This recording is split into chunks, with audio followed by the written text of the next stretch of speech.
Hello दोस्तों काफ़ी बार जब मैं पेशेंट्स को नी रिप्लेसमेंट के ऑपरेशन की सलाह देता हूं तो वो लोग एक बात मुझे ज़रूर कहते हैं कि सर हमारे पड़ोस में भी किसी ने नी रिप्लेसमेंट कराया था या हमारी रिश्तेदारी में किसी ने नी रिप्लेसमेंट कराया था और उसको अच्छे रिजल्ट्स नहीं मिले, बल्कि वो काफ़ी परेशान है। तो दोस्तों नी रिप्लेसमेंट सर्जरी के बारे में ऐसी क्या बात है कि जितने लोग इससे खुश हैं उतने ही लोग इससे दुखी भी रहते हैं। नी रिप्लेसमेंट की जो सक्सेस रेट है वो अच्छी होने के बावजूद भी सब लोग इसके बाद खुश क्यों नहीं हैं?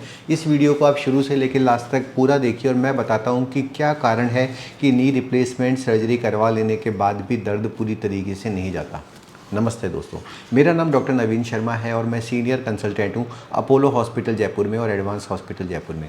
दोस्तों नी रिप्लेसमेंट के अंदर हम घुटने के अंदर, जैसे कि इसका नाम बताया गया कि रिप्लेसमेंट, तो दोस्तों रिप्लेसमेंट जैसा कुछ भी नहीं होता। इसके अंदर हम कार्टिलेज की जगह इम्प्लांट लगा देते हैं, बाकी कोई रिप्लेसमेंट नहीं होता। एक तरह की रीसरफेसिंग ही होती है। पेशेंट को जब भी मैं रिप्लेसमेंट की सलाह देता हूं तो उनके घर में कोई ना कोई या उनके पड़ोस में या उनकी रिश्तेदारी में कोई ना कोई पेशेंट उनको ऐसा याद आता है जो अनहैप्पी था।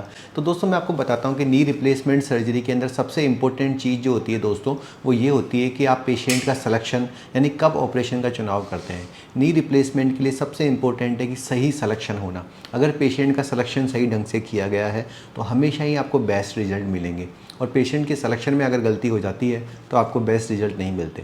तो नी रिप्लेसमेंट का आइडियल पेशेंट कौन है?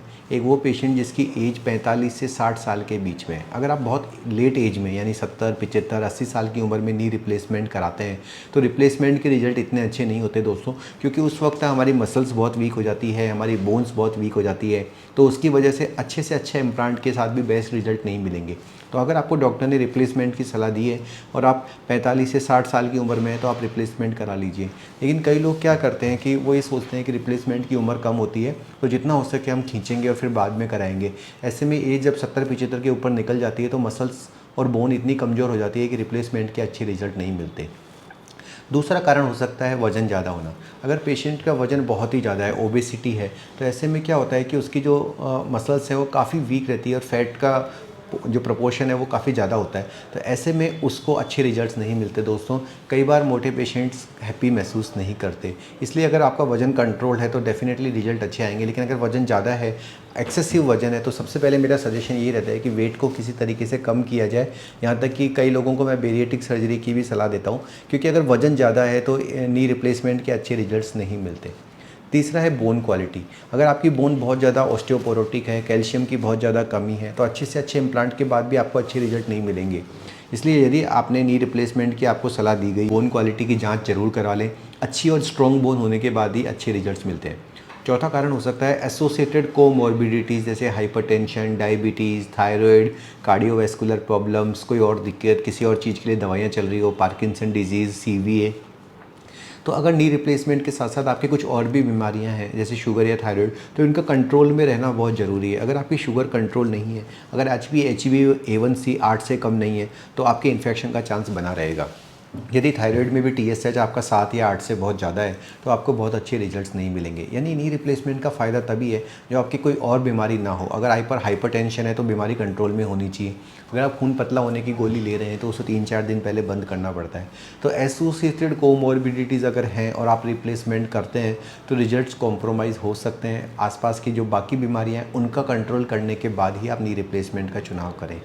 पाँचवा होता है ज़रूरत से ज़्यादा उसके से उम्मीद लगा लेना। दोस्तों हम नी रिप्लेसमेंट कर रहे हैं तो इसका मतलब ये है कि नी का पेन तो ख़त्म हो जाएगा, लेकिन कई पेशेंट्स ऐसे होते हैं जो सालों से चले ही नहीं है और सोचते हैं कि नी रिप्लेसमेंट कराने के अगले दिन से ही वो उसेन बोल्ट की तरह रनिंग करने लग जाएंगे। तो दोस्तों ऐसा नहीं होगा।